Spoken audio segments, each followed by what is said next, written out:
நிகழ்தகவு. நீண்ட நாட்களாக நெருங்கி பழகி வந்த நண்பர்கள்.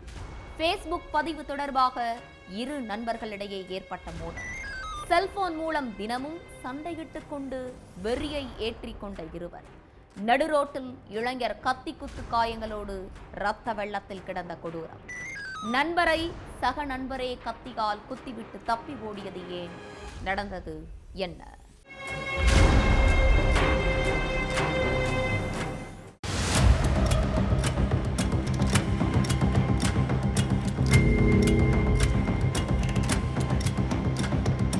ராஜ்கோட் பகுதியில் உள்ள ஆட்டோ ரிக்ஷாவில் இளைஞர் பிரின்ஸ் உட்கார்ந்துகிட்டு இருந்தாரு.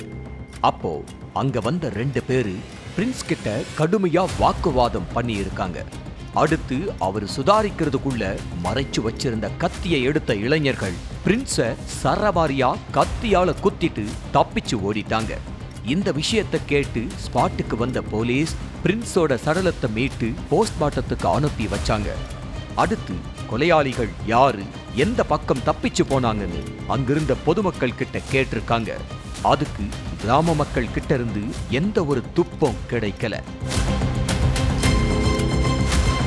இதனால கொலையாளிகள் பத்தி அடையாளம் தெரிஞ்சுக்க போலீஸ் அந்த ஏரியாவில் உள்ள மொத்த சிசிடிவி காட்சிகளையும் எடுத்து பார்த்திருக்காங்க.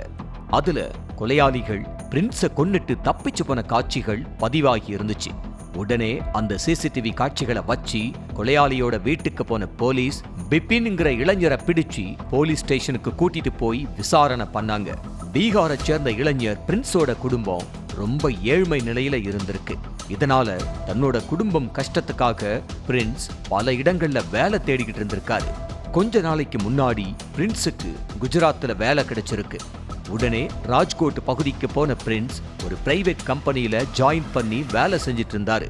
சம்பாதிக்கிற காசை மாசம் குடும்பத்துக்கு அனுப்பி வச்சு வாழ்க்கைய நிம்மதியா வாழ்ந்துட்டு இருந்திருக்காரு பிரின்ஸ். இதுக்கிடையில பிரின்ஸோட தாத்தா திடீர்னு உடல்நல குறைவால பாதிக்கப்பட்டு சிகிச்சை பலனளிக்காம உயிரிழந்துட்டாரு. இதை கேட்டு அதிர்ச்சி அடைஞ்ச பிரின்ஸ் சொந்த ஊருக்கு போயிட்டு தாத்தாவுக்கு இறுதி அஞ்சலி செஞ்சுட்டு மறுபடியும் வேலைக்கு திரும்பி இருக்காரு. தாத்தா உயிரிழந்த நாள்ல இருந்து ரொம்ப சோகத்துல இருந்த பிரின்ஸ் சமீபத்துல அவரை நினைவு கூறும் விதமா அவரோட போட்டோவை தன்னோட ஃபேஸ்புக் ஸ்டேட்டஸ்ல வச்சிருந்தாரு. அப்போ அந்த ஸ்டேட்டஸை பார்த்த பிரின்ஸோட நண்பன் பிபின் அதுக்கு சிரிக்கிற மாதிரியான எமோஜி சென்ட் பண்ணி இருக்காரு. இதை பார்த்து ரொம்ப கோபமான பிரின்ஸ் பிபினுக்கு போன் பண்ணி என்னோட தாத்தா போட்டோவுக்கு எதுக்கு சிரிக்கிற மாதிரி எமோஜி சென்ட் பண்ணியிருக்கன்னு கேட்டிருக்காரு. அதுக்கு பிபின், தாத்தாவுக்காக நீ இப்படி ஃபீல் பண்றது எனக்கு சிரிப்பா இருந்துச்சு, அதனால தான் நான் சிரிப்பு எமோஜி சென்ட் பண்ணேன்னு சொல்லியிருக்காரு. இதனால கடும் கோபமான பிரின்ஸ் பிபினை கெட்ட வார்த்தையால திட்ட, பதிலுக்கு பிபினும் சண்டை போட 2 பேருக்கும் இடையில பிரச்சனை வெடிக்க ஆரம்பிச்சிருக்கு. இந்த பிரச்சனையால பிரின்ஸ் மேல கடும் கோபத்தில் இருந்த பிபின் தன்னோட நண்பர் பிரிஜேஷ் கோண்ட் கிட்ட நடந்த எல்லா விஷயத்தையும் சொல்லி பிரின்ஸை கொலை பண்ண திட்டம் போட்டிருக்காரு. சம்பவத்தன்னைக்கு பிரின்ஸ் தன்னோட கம்பெனிக்கு எதிரில் இருந்த ஒரு ஆட்டோ ரிக்ஷாவில் உட்கார்ந்துகிட்டு இருந்தாரு. அப்போ பிபின் அந்த வழியா நடந்து வந்திருக்காரு. இதை பார்த்த பிரின்ஸ் கம்பெனிக்குள்ள ஓடி இருக்காரு. ஆனா திடீர்னு பிரின்ஸை தடுத்து நிறுத்தின பிரிஜேஷ் கோண்ட் அவரை சரமாரியா தாக்கி இருக்கான். பிபினோ மறைச்சு வச்சிருந்த கத்தியை எடுத்து பிரின்ஸ சரமாரியா உடம்பு ஃபுல்லா குத்தி கொன்னுட்டு தப்பிச்சு போயிட்டான். கூட இருந்த பிரிஜேஷ் கோண்டும் தப்பிச்சு போயிட்டான்.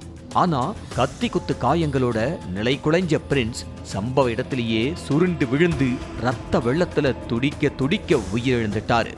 இந்த விஷயத்தை கேள்விப்பட்டு ஸ்பாட்டுக்கு வந்த போலீஸ் பிபினை கைது பண்ணி விசாரிச்சுட்டு இருக்காங்க. அடுத்து தலைமறைவா இருக்கிற பிரிஜேஷ் கோண்ட தேடிக்கிட்டு இருக்காங்க.